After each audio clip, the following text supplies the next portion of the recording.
Salut à toi. Si tu possèdes des cryptos, tu sais que cette année, tu risques de prendre cher. Tu risques de prendre très très cher parce que 2022, c'est l'année où on va avoir beaucoup de régulation au niveau des cryptos.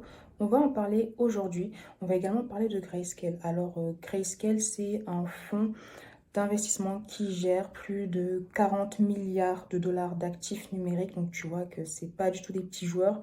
C'est également les plus gros détenteurs de Bitcoin au monde. Ils en possèdent plus de 650 000 et ils ont récemment partagé les cryptos qui composaient leur portefeuille. Donc ça va être très intéressant.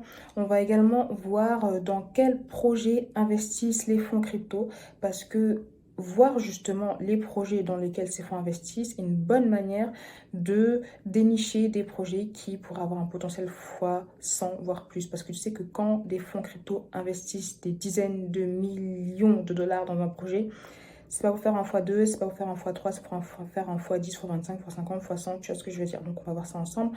On va parler de DAO, tu vas voir que c'est quelque chose qui pourrait t'impacter directement. On va voir que, surtout cette semaine, il y a eu beaucoup de hacks, de scandales, enfin bref. Tu connais, si tu connais pas, chaque dimanche, on revient ensemble sur les actualités les plus chaudes et les plus croustillantes de la DeFi, de la crypto, des NFT. Donc n'hésite pas à t'abonner, rejoindre le canal Telegram et puis c'est parti. On va commencer graduellement, d'accord, petit à petit. On va commencer avec une news assez normale, avec Reddit qui suit les traces de Twitter. Ils veulent aussi intégrer les NFT pour permettre aux utilisateurs de flex et d'afficher leurs NFT. Bon, c'est normal, hein, quand quelqu'un fait quelque chose, les autres suivent.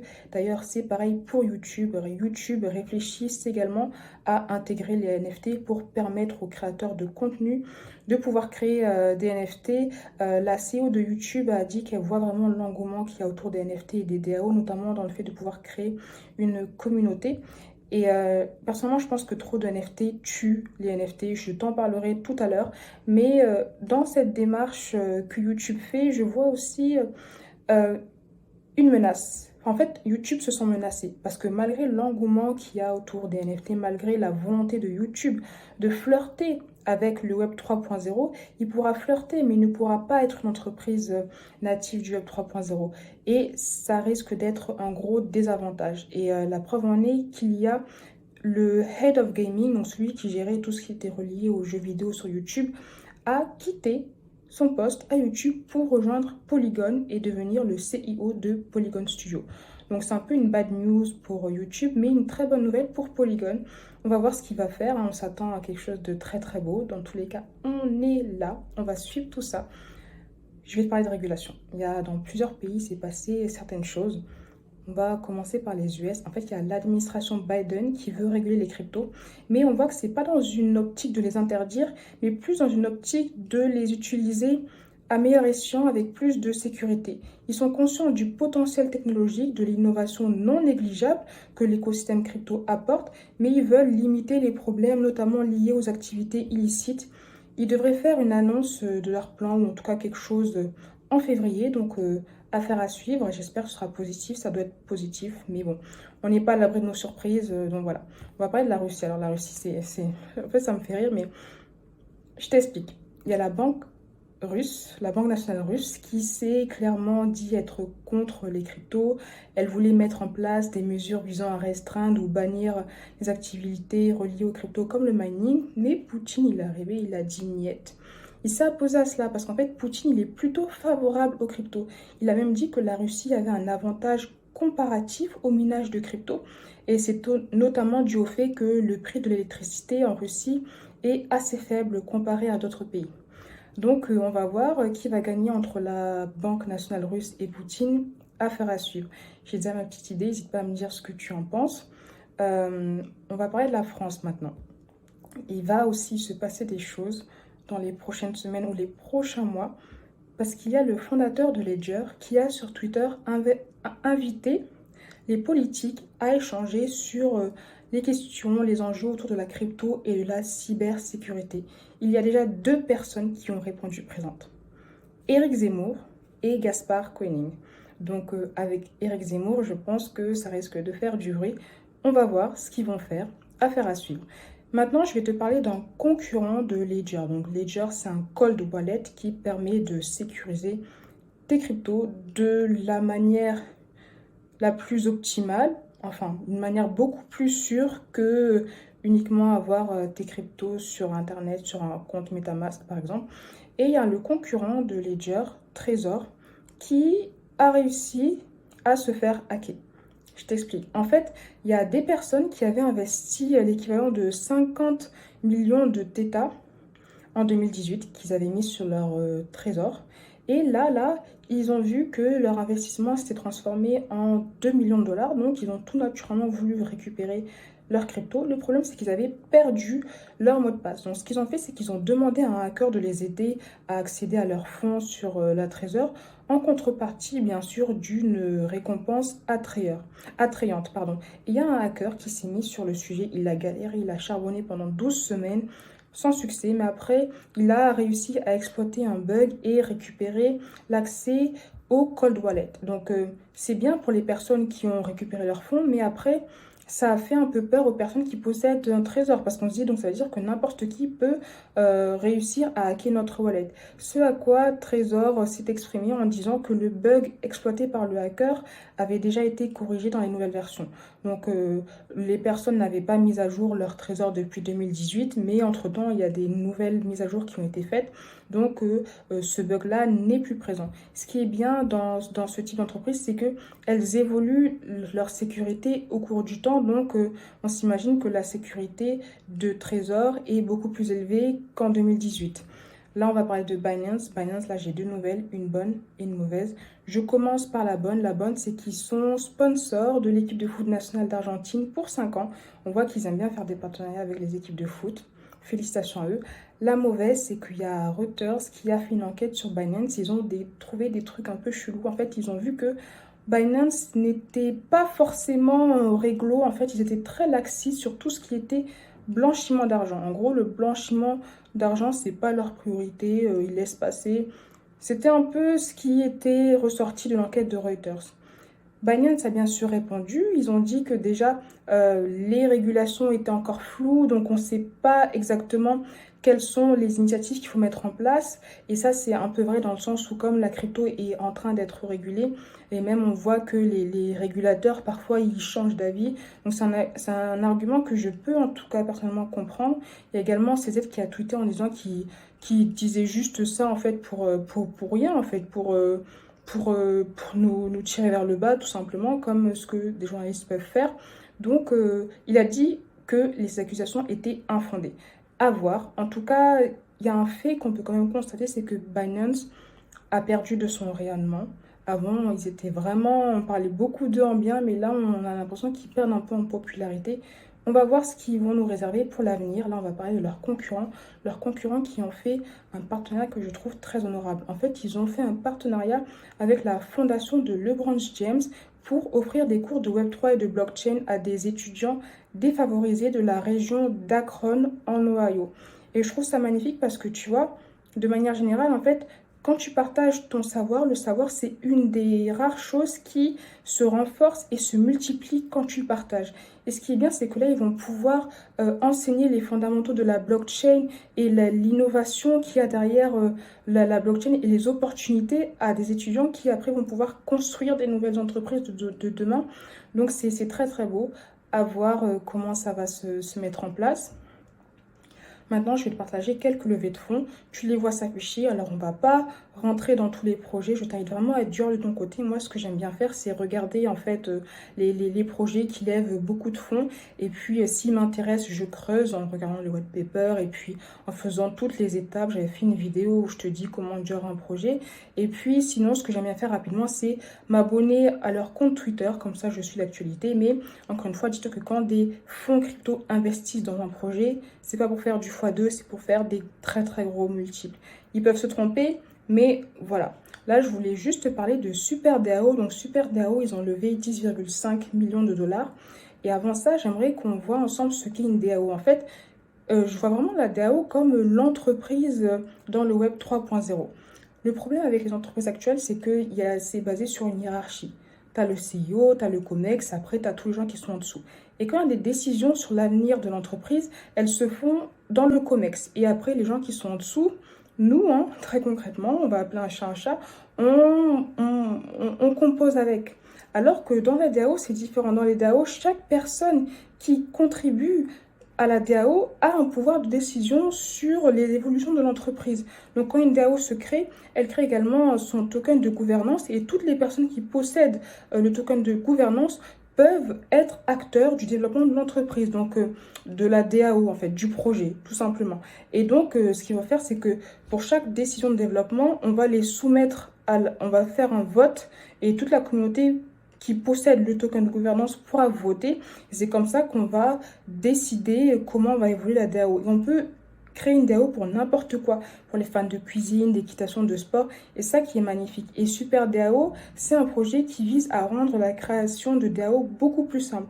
Donc moi, j'imagine que dans quelques mois, voire quelques années, la création de DAO sera très simple. Il y a beaucoup de personnes qui créeront des DAO au lieu de créer une association, par exemple. Et ce qui est bien, c'est que c'est un alignement des intérêts dès le premier jour parce que comme nous, on possède le token de la DAO, on a tous intérêt à ce que le projet marche.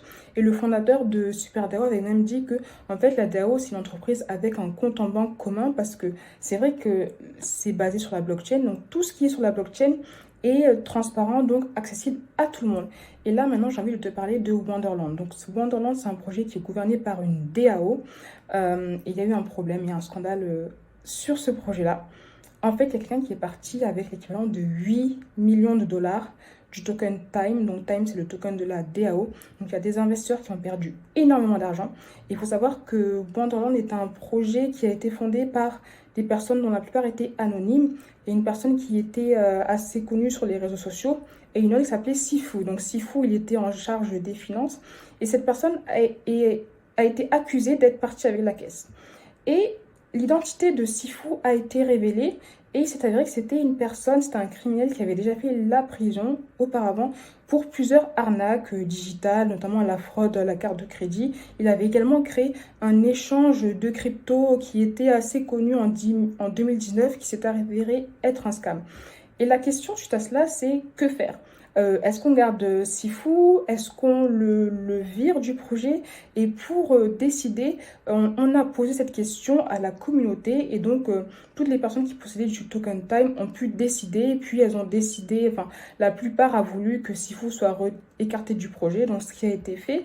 Il y a également l'autre fondateur qui était assez connu sur les réseaux sociaux qui a dit qu'il allait rembourser les gens avec ses fonds personnels. Alors c'est très honorable de sa part, on va voir ce qui va être fait. Affaire à suivre, mais c'est juste pour te montrer, tu vois, comment en fait les acteurs d'une DAO peuvent participer au développement d'un projet. D'ailleurs, après ça, il y a une autre question qui a été soumise à la communauté pour savoir ce qu'ils allaient faire après. Maintenant, je vais te parler de Grayscale. Je t'ai dit que Grayscale, il gère énormément d'argent. Là, tu as un peu l'image des cryptos qui sont dans le portefeuille de Grayscale. Ça peut être intéressant, tu vois, de découvrir quelles cryptos intéressent Grayscale parce que tu sais que leur but, c'est aussi c'est de faire de l'argent. Donc, s'ils investissent dans une crypto, c'est parce qu'ils croient au projet. Bien sûr, encore une fois, je me répète, mais c'est important, les projets peuvent ne pas marcher, mais eux, ils y croient, donc ça peut être intéressant quand même, parce qu'ils n'ont pas le même recul que nous, on peut avoir. Tu vois, eux, ils gèrent plusieurs milliards de dollars, donc t'imagines bien qu'ils doivent avoir des outils beaucoup plus avancés, des informations beaucoup plus avancées pour pouvoir juger de la pérennité et de la qualité d'un projet. Ils peuvent avoir des informations, en fait, internes qui ne sont pas accessibles au public, à nous, tout simplement. C'est pour ça que je voulais te les partager. Et on va parler de Cubic. Donc, en fait, Cubic, c'est là, actuellement, c'est le plus gros hack de 2022. Truc de ouf, je t'ai dit que cette semaine-là, laisse tomber. En fait, Cubic, c'est une plateforme qui te permet de transférer tes tokens sur la blockchain Ethereum à la blockchain Binance, la BSC, Binance Smart Chain. Et il y a un hacker qui a réussi à exploiter une erreur logique dans le smart contract du protocole de Cubic. Et avec ça, il a réussi à retirer l'équivalent de 80 millions de dollars. Donc actuellement, Cubic est en train de négocier avec le hacker pour qu'il rembourse voilà ce qu'il a volé. Ils lui ont même proposé une récompense et là ils ont augmenté la récompense à 2 millions de dollars, ce qui fait à ce jour la plus grande récompense proposée pour un hack du genre. Et ce qu'il faut savoir, c'est que sur la blockchain, les transactions ne sont pas anonymes, mais elles sont pseudonymes. Donc là, ils sont en train de travailler activement avec Binance pour essayer de retrouver, pourquoi pas, l'identité de la personne. Et je te partage ça parce que il faut aussi que nous, en tant qu'investisseurs, on prenne notre part de responsabilité dans le sens où quand on met notre argent sur un protocole DeFi, il faut qu'on soit conscient du risque lié au smart contract. Et je suis ça dans le sens où si on fait partie des victimes, on ne peut pas accuser le protocole et dire c'est de leur faute. Certes, ils ont eu une maladresse, mais nous aussi, personne ne nous a forcé à mettre notre argent dessus.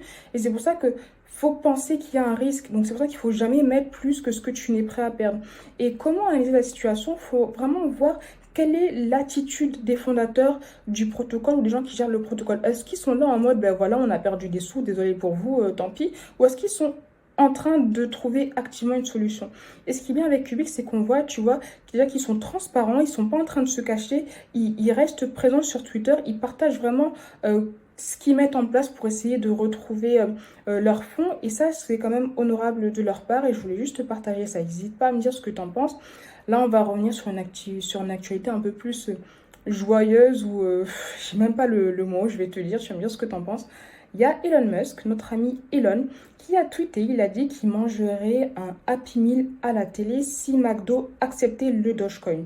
Ce à quoi McDo a répondu qu'ils accepteraient le Dogecoin si Tesla accepte le Grimace Coin. Et c'est là que ça devient intéressant. Ça devient intéressant ou plutôt pathétique ou plutôt hilarant, tu me diras. Parce que suite à ce tweet, il y a plusieurs Grimace Coins qui ont été créés sur différentes blockchains. Et sur une des blockchains, il y a même une personne qui a réussi à transformer 1000 dollars en 40 000 dollars. Donc il a fait énormément de profit. Et le problème avec ça, c'est que tu vois, ce sont des cryptos, bien sûr, opportunistes, uniquement basés sur la hype. Et moi, c'est pas forcément le type d'investissement que je pourrais recommander, même si je ne fais aucun conseil d'investissement, parce que sur ce type de crypto, par exemple le Grimace, c'est uniquement basé sur la hype. Et donc, certes, il y a une infime partie de personnes qui font des gros gains, mais la plupart perdent. Et c'est déjà que la crypto, c'est risqué, mais investir dans ce type de coin, c'est très, très, très risqué. Donc, je veux juste te dire ça pour te dire que même si tu vois des gens qui te disent, ouais, tu peux passer de 1000 à 40 000 euros en investissant dans le Grimace Coin ou dans une autre crypto qui est uniquement une blague, fais très attention à toi. Et voilà, en tout cas, moi, je sais que c'est des coins que je mets de côté, tout ce qui est meme coin, SHIT coin, next. Mais voilà, je voulais quand même te partager ça. Il y a Netflix qui a dit qu'il s'intéresse aux NFT. Ça, c'est bien. On va voir ce qu'ils vont faire. On attend leur annonce avec impatience. Alors, on va parler d'OpenSea. J'ai deux nouvelles concernant OpenSea. Une bonne et une mauvaise. La bonne, c'est qu'ils vont rajouter plusieurs blockchains. Actuellement, ils sont sur Ethereum et sur Polygon. Et bientôt, on pourra acheter des NFT sur Solana et Phantom. Donc ça, c'est intéressant. La mauvaise nouvelle, alors je vais aller très vite parce que là, ça fait déjà beaucoup de temps que je parle, mais je t'invite vraiment à lire les articles en détail pour en savoir plus. Il y a eu un bug sur OpenSea qui a permis à quelques personnes d'acheter un base à un prix dérisoire. Et le problème, c'est que bon, après, OpenSea a dépensé l'équivalent d'1,8 million de dollars en Ether pour dédommager les victimes.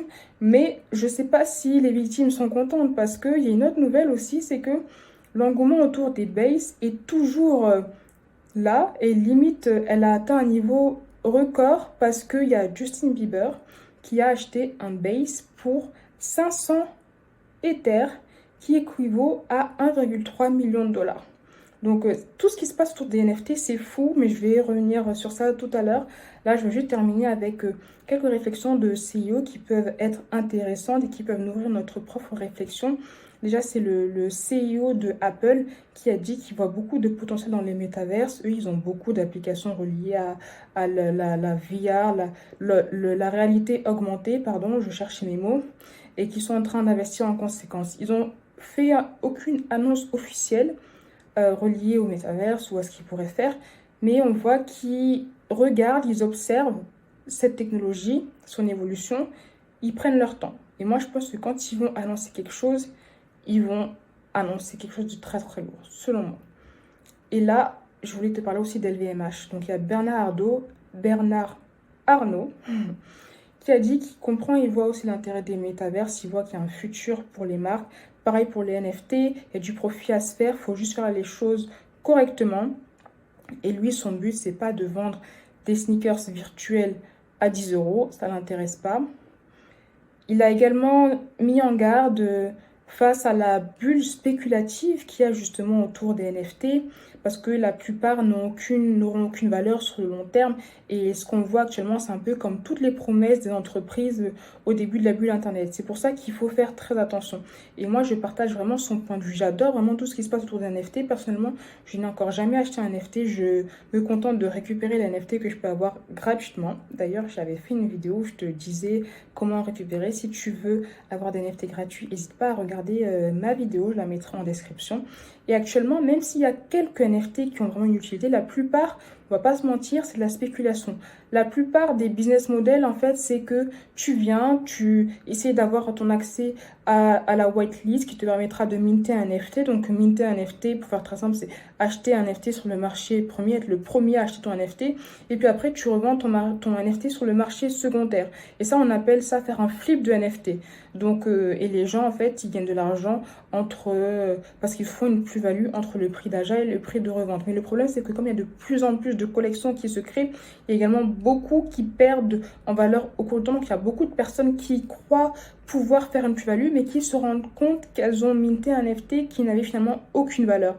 C'est pour ça qu'il faut faire très très attention. Et moi, j'aime beaucoup l'attitude, tu vois, du CEO d'LVMH et même d'Apple de se dire, nous, on regarde, on n'est pas pressé, on prend notre temps, mais que quand on va faire les choses, on va vraiment faire les choses. Et c'est pour ça que moi, je te dis, fais vraiment attention avec tout ce que tu entends, tout ce que tu vois. Pense vraiment à Dior. Moi, je trouve qu'actuellement, les NFT, le risque n'en vaut pas la chandelle et je chercherai vraiment à avoir un NFT qui aura vraiment une utilité sur le long terme. Tu vois ce que je veux dire? Par contre, la crypto, c'est différent parce qu'on voit vraiment que quand on investit dans un projet crypto, certes, on veut faire du profit, on va pas se mentir, on n'est pas là pour vivre d'amour et d'eau fraîche, mais il y a vraiment aussi un but de contribuer à un écosystème pour faire avancer cette magnifique technologie qui aura un sens vraiment positif, tu vois, sur l'ensemble de la population, sur le monde à mes yeux. N'hésite pas à me dire ce que tu en penses et n'hésite pas à me dire les nouvelles qui t'ont le plus marqué cette semaine. On peut se retrouver sur Instagram, mon compte c'est Diane Almaz. Tu peux aussi télécharger ton CryptoKit pour rejoindre le canal Telegram extrêmement secret. Si tu veux travailler avec mon agence, tu peux envoyer un mail à crypto@almaz.com. Et ouais, j'ai envie de faire plus de vidéos là, j'avoue. Comme je développe mon agence crypto marketing, là on a eu beaucoup de choses. Mais j'ai plein de vidéos en tête. N'hésite pas aussi à me partager tes idées en commentaire. Moi, j'aimerais parler de projets comme Terra Luna. On m'avait déjà parlé de ça, de dire de faire une vidéo dessus. Ou s'il y a Atom Cosmos et d'autres aussi choses. Bref, j'ai plein d'idées en tête, mais petit à petit. Donc, n'hésite pas à me partager tes retours en commentaire, t'abonner à la chaîne, mettre un petit like, tu connais. Merci infiniment pour ton soutien et pour ton temps. Et bah, moi, je te dis, pense à Dior toujours et à très, très, très, très, très, très, très, très vite.